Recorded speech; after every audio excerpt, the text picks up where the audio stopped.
Welcome to Heels Corner. My name is Zach Kraken, and with me I have former Duke wrestler Jacob Kasper. How's it going, Jacob?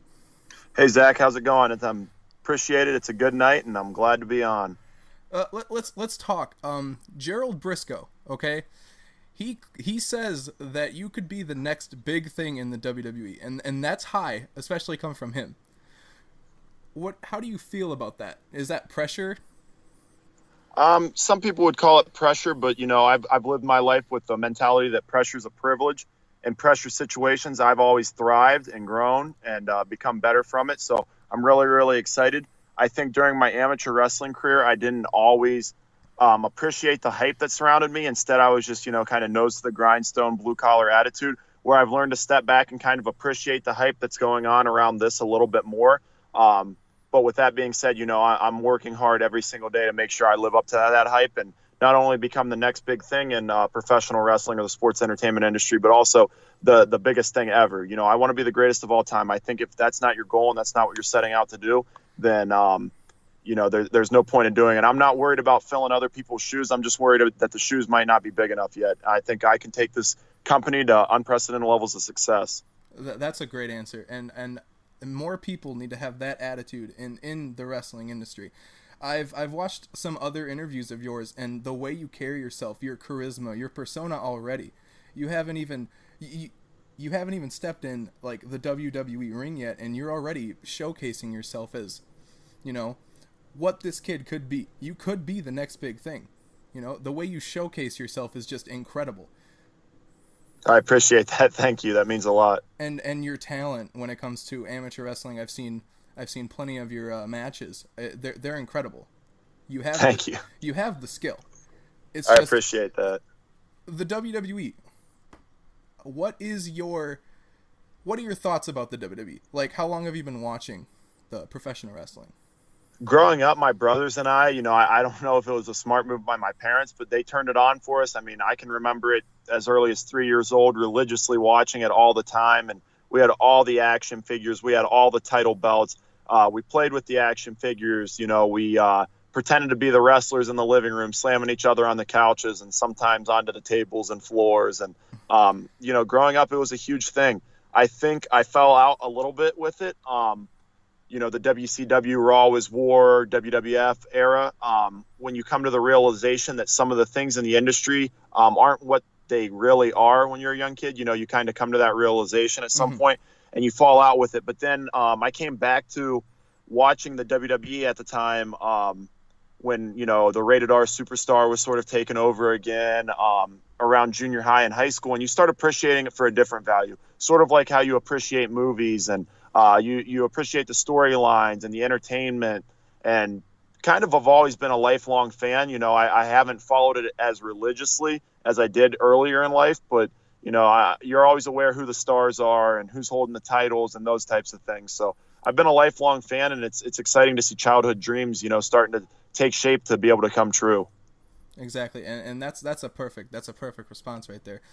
Who was your, I should say, favorite growing up? Like, who did you really imitate and want to be? Who did you want to be the next of when you were younger? I'm not sure I ever wanted to be the next of anybody. There are definitely some traits and attributes out of people that, I admire and respect, or, kind of aspire to be a little bit more like. I always appreciated the way that Sting actually wrestled. I think the way that he sold and moved in the ring and, was able to wrestle with just about anybody was great. Obviously, his promo and mic skills weren't the greatest, and I think that's kind of why he had the persona he had.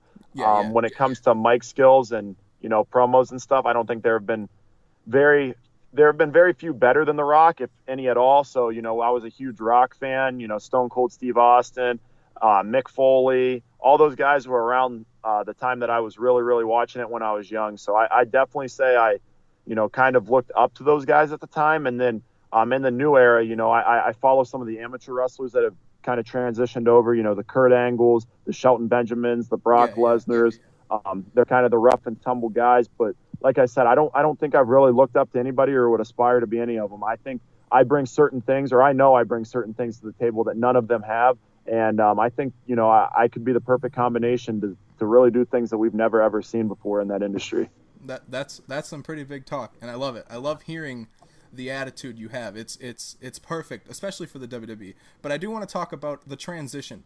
You go from being a Duke wrestler, amateur wrestler, and you're doing so good, and now you're transitioning into professional wrestling. Try to explain to me, walk me through how that's been. It's been interesting. You know, I haven't made like the full commitment yet. We're still in productive talk with the WWE moving forward.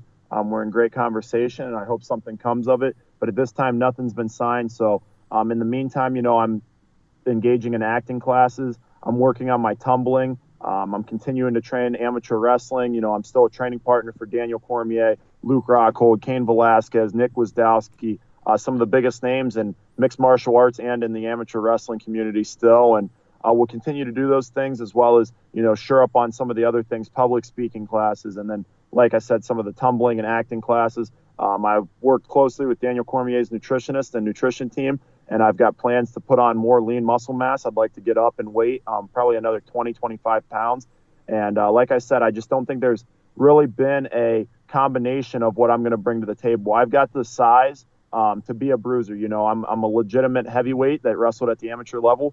I've got the athleticism to do a lot of the things you saw Rey Mysterio do in the ring. I've got, you know, the fearlessness to do a lot of the things you saw the Hardy brothers do. And like I said, I've got the bruiser mentality that you see like Braun Strowman in terms of size right now. I think that combination, along with, you know, adequate mic skills, and a good aesthetics, I don't think we've ever seen that combination in the sports entertainment industry. And like I said, I'm ready to blow the roof off this thing. As I said, I've said it before, and I'm going to say it again. I'm just astonished by your attitude. It's amazing. It really is. You're going in here, and you have it like, I'm not to bag on you. You've never stepped in the ring before and actually, like, you know what I'm talking about. I'm not bagging on you at all. Yes, sir. And you have this attitude that you're already the best, and that is great. Nobody has had that attitude. But I do want to ask you one question. Yes, Gerald Brisco, he said that you're going to be the next big thing. He could possibly see you being the next John Cena, and you're saying you don't want to be the next anything. You want to be the first Jacob Kasper. And how do you feel about Gerald Brisco's comments about you? Mr. Brisco's a great guy. You know, he's a great mentor. His comments about me being the next John Cena, I think that's definitely, you know, very, very honorable. And, you know, I'm kind of humbled by him saying something like that.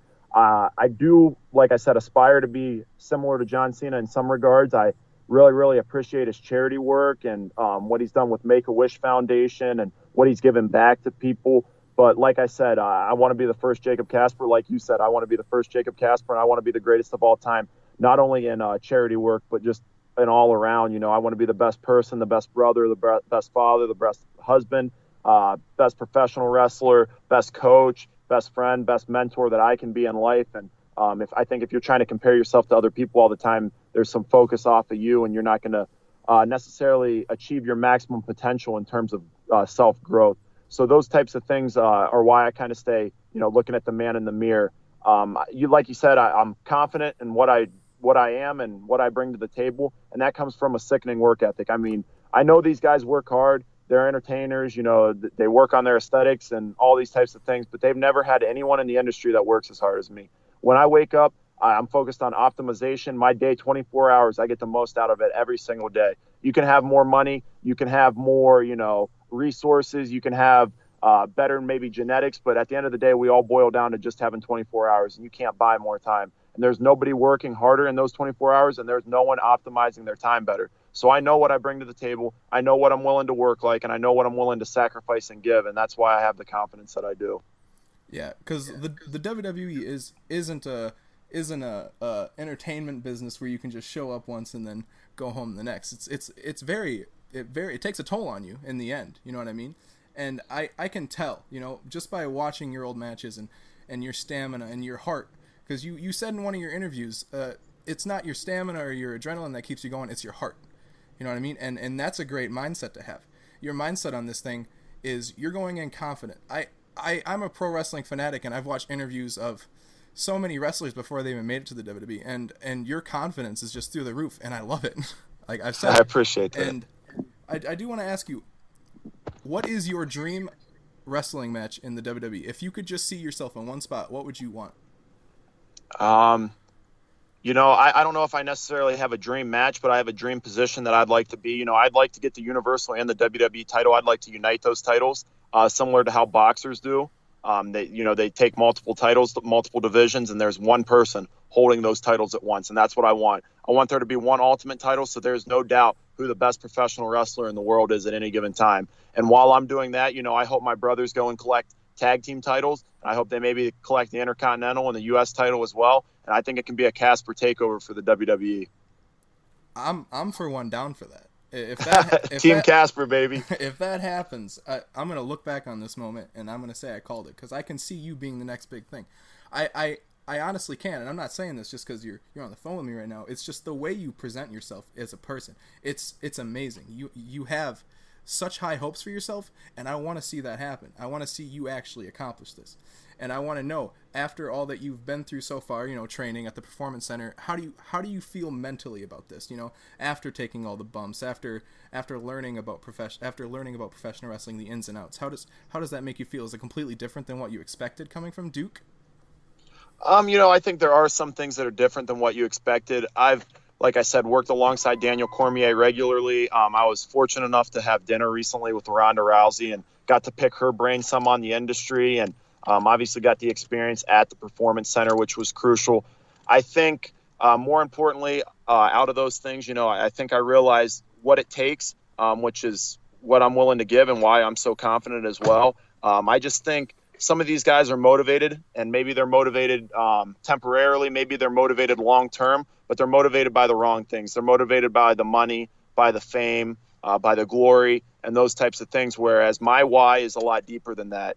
Motivation itself is fleeting. It's temporary. Whereas my motivation, my drive is, to be able to give back, to help others. I watch my uncle get up at 4 a.m. to go work on a pipeline. I watch my other uncle go and be a welder. Watch my mom and dad wake up to work blue-collar jobs as, a teacher and a UPS supervisor. And those types of things I want to be able to give back to my family, provide to them, and also provide to, inner city kids that might not be fortunate enough to have the opportunities that I did growing up. I want to give back to kids with Crohn's disease and other ailments so that they're able to experience a lot of the things that I have in life. And, I want to grant Make-A-Wish Foundation wishes. And I think that is so much deeper and so much more driving, and gives you such a deeper burning desire than anything temporary and fleeting like, glory or fame or money motivation would give you. Exactly. People don't realize that. A lot of people who come into the wrestling industry, they do want to do it for the fame and the money and the career, but they don't understand the sides that are in it, all the charity events. I mean, you look at some WWE superstars on the main roster who might not have the best in-ring talent, but the stuff they do for the WWE itself is just incredible, and I can see you going all the way with that. I can see you being a WWE superstar, being the champion, doing all this stuff. I mean, as I said, Gerald Brisco called you the next John Cena, and you don't want that. You want to be the first Jacob Kasper, and I could wish nothing but the best of luck to you for that. And with that, I do want to ask, coming from Duke, what was the hardest transition into the professional wrestling? Like, I just want to know that. That's a great question. I think with the life experiences I've had, including the experiences at Duke, I've definitely, became humbled or got humbled at certain moments. You come from a high school where you might have been one of the smarter people, or you might have been one of the bigger fish in the pond. Even if necessarily you weren't early in your career. My freshman year of high school, I was 10-13 on JV, and I struggled academically. I had like a 3.0 GPA. And then, I worked myself up by my senior year. I think I was routinely having above 4.0s in advanced classes, and I was the number one ranked kid in the state of Ohio, ended up finishing third that year. And then you go to Duke and you get humbled again by, a lot more demanding academic rigor, and you're 15-16 as a freshman at 184. You're no longer the big fish in the pond.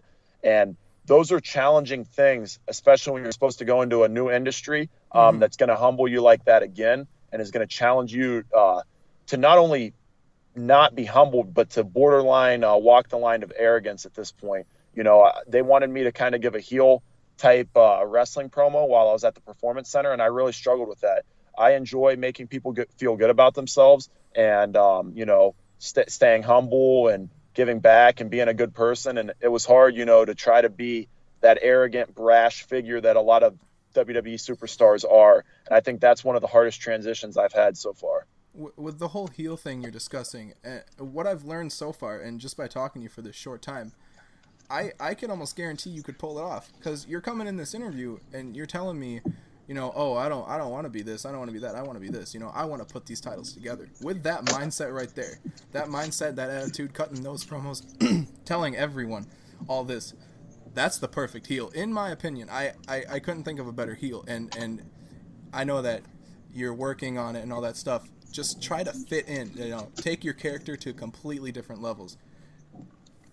Yeah, you know, something that they told me while I was at the Performance Center that really stuck is you don't have to act like something different. Whether you're trying to, you know, whether they're pushing you to be a baby face or pushing you to be a heel, you don't have to act like something different. Instead, you just got to take the volume level from 1 to 10. You've got to be yourself to a greater degree than you've ever been, and just be louder, be, you know, more brash, more arrogant, or, you know, more nice, more humble, you know, more giving, whatever it may be. And that's something that I've really tried to stick to. You know, I want, when I walk into a room, people to feel my presence, and for people to know I'm there. You know, I want them to know that Jacob Kasper's in the space, whether it might be that because they like me or because they hate me. But either way, you know, you either got to cheer or boo for me loud. So either way, I don't really care, but it better be loud. As long as you get a reaction in the end, that's what really matters.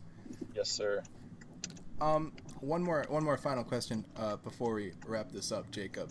Cool. So, if you were to be put in a situation for WrestleMania, or the biggest pay-per-view event of WWE, where would you want to see yourself on the card in your rookie year, like coming on the main roster? Where would you want to see yourself at WrestleMania? I mean, if you're shooting for anything less than being in the main event, I think you're selling yourself short. And not only do I want to headline the main event, I want to be the winner of the main event. Like I said, I want the titles, and I don't think they can come too soon. I know, like I said, the work ethic that I bring, and I think I'm going to climb this ladder of professional wrestling quicker than anybody has. You know, I want to break Undertaker's WrestleMania streak, and it can start in year 1. I want to break Bill Goldberg's win streak, and that can start in year 1. And I think that these are the things that, you know, ultimately I aspire to do. I want to bring the viewership numbers above the Raw is War Attitude Era. I want to shatter all those things. I want to shatter all the notoriety that Hulk Hogan, The Rock, Stone Cold Steve Austin, and John Cena have had in their primes. I think, you know, I can mesh and blend the MMA community and the WWE community, and I can mesh and blend the WWE into a lot of different sports and a lot of different avenues as well that, you know, superstars in the past haven't been able to. That's the perfect answer. You just keep shooting it. You keep surprising me with everything.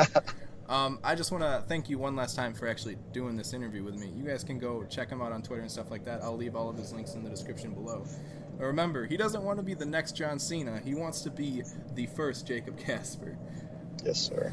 Thanks so much for having me on, Zach. I really appreciate it, and thanks so much to all the listeners out there. No problem. You have a great rest of your day, man. Likewise.